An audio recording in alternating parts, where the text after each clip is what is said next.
भक्ति के संस्कार अपने बच्चों में जरूर डालें। भगवान के नाम को जपने की आदत डालें, उनके भजन ध्यान को सुनने की आदत डालें, क्योंकि बच्चे ही सबसे पहले तो माँ बाप के लिए बहुत ही ज़्यादा महत्वपूर्ण होते हैं। किसी भी माँ बाप के लिए अपने बच्चों से बढ़कर कोई वस्तु नहीं होती। वस्तु क्या, कुछ भी नहीं होता उनसे बढ़कर, क्योंकि हर माँ बाप सोचता है तेरा बच्चा बड़ा होके पढ़ लिख के विद्वान बने और अच्छी पोस्ट पे नौकरी करे हो। और वो अच्छी पोस्ट या सबसे बड़ी होती है कि अच्छे संस्कार। जब अच्छे संस्कार आपने स्टार्टिंग से बच्चे में डाल दिए, अच्छी आदतें डाल दी, फिर वो सब तो अपने आप ही प्राप्त हो जाएगा, क्योंकि फिर आपकी जिम्मेवारी नहीं बनती, खत्म हो जाती है। जब आपने बच्चे में ऐसे संस्कार डाल दिए, भगवान से उसको जोड़ दिया, तो फिर तो जिम्मेवारी सारी भगवान की ही है। और फिर उसके बाद ये तो एक माँ बाप की बात है, फिर पूरे देश के निर्माण भी जो है ना बच्चों के ऊपर ही निर्भर होता है।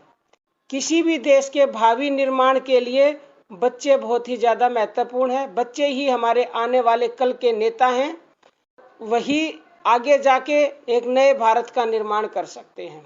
तो इसलिए मेरा मानना ये है कि हर बच्चे में, कोई बच्चा पैदा हो चुका है तो उसको बचपन से ही भक्ति की आदत डालो, भगवान से उसको जोड़ो। अगर कोई माँ बहन कोई भी गर्भवती है तो मैं उनको यही सलाह दूंगी कि गर्भावस्था में ज़्यादा से ज़्यादा धार्मिक बातें सुने, भगवान के नाम का श्रवण करें, स्मरण करें और धार्मिक पुस्तकें पढ़ें। और किसी भी आजकल तो वीडियो हैं, ऑडियो हैं, आप कहीं से भी कुछ भी ऐसा सुने तो इसका चमत्कारी असर होता है, क्योंकि उस समय बच्चे में सबसे ज़्यादा कैचिंग पावर होती है। अभी मैं वो पूरी वीडियो में आपको खोल के बताऊंगी कि वो किस तरह से होती है। तो चलिए शुरू करते हैं आज का हमारा वीडियो, जो कि बहुत ही महत्वपूर्ण है। और इसके आपको मैं और बता देती हूँ थोड़ा सा पहले, शुरू करने से पहले हजारों उदाहरण हमारे इतिहास में मिल जाएंगे।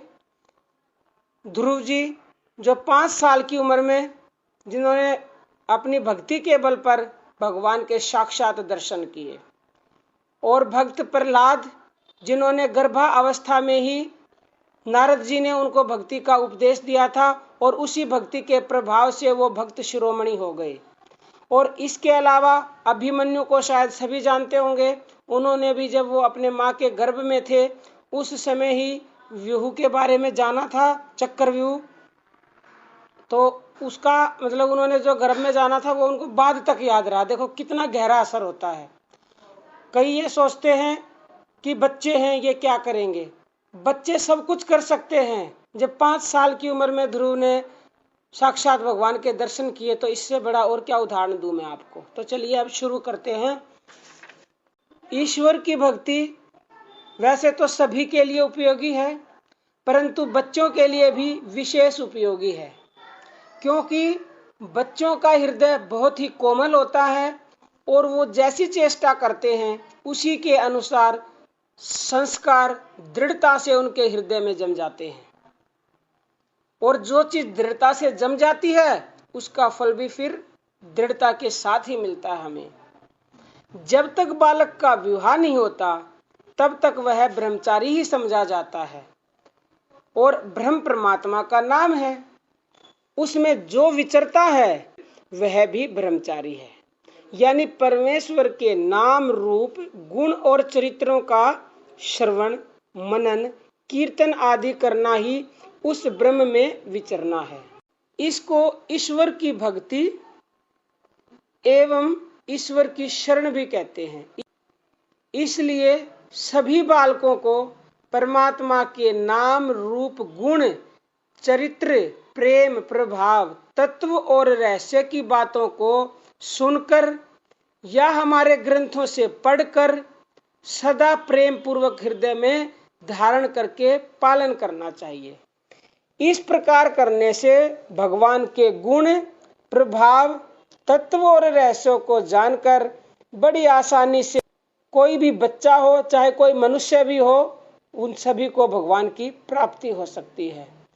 क्योंकि ऐसा स्वयं कृष्ण भगवान ने गीता में कहा है कि निरंतर मुझ में मन लगाने वाले और मुझ में ही प्राणों को अर्पण करने वाले भक्तजन मेरी भक्ति की चर्चा के द्वारा आपस में मेरे प्रभाव को जानते हुए तथा गुण और प्रभाव सहित मेरा कथन करते हुए ही निरंतर संतुष्ट होते हैं और मुझ वासुदेव में ही निरंतर रमण करते हैं। उन निरंतर मेरे ध्यान आदि में लगे हुए और प्रेम पूर्वक भजने वाले भक्तों को मैं वह तत्व ज्ञान रूप योग दे देता हूँ जिससे वे मुझको ही प्राप्त होते हैं। और आप अपने बच्चों में जरूर से भी जरूर भक्ति के संस्कार डालेंगे। अगर आप चाहते हैं कि आपके बच्चे आगे चलकर कुछ करें या फिर बचपन में ही ध्रुव की तरह भगवान को प्राप्त कर ले, तो इससे बड़ी तो कोई बात हो ही नहीं सकती। और ये कोई भी ना सोचे कि ये बच्चा है, ये कुछ नहीं कर सकता। बच्चे तो वो कर सकते हैं जो बड़े नहीं कर सकते। तो क्योंकि बच्चों का हृदय कोमल होता है और उनके दिमाग की भी इतनी शक्ति होती है कि वो हर चीज को बहुत ही जल्दी ग्रहण करते हैं। और बच्चे भगवान का रूप होते हैं, तो बच्चे की पुकार को भगवान बहुत ही जल्दी सुनते हैं और बच्चे से अति शीघ्र प्रसन्न होते हैं। इसलिए जितने ज्यादा हो सके भगवान की बातें अपने बच्चों को सुनाएं, उनकी कहानियां, उनकी कथाएं, उनके गुणगान। तो आज के लिए इतना ही। जय श्री राम।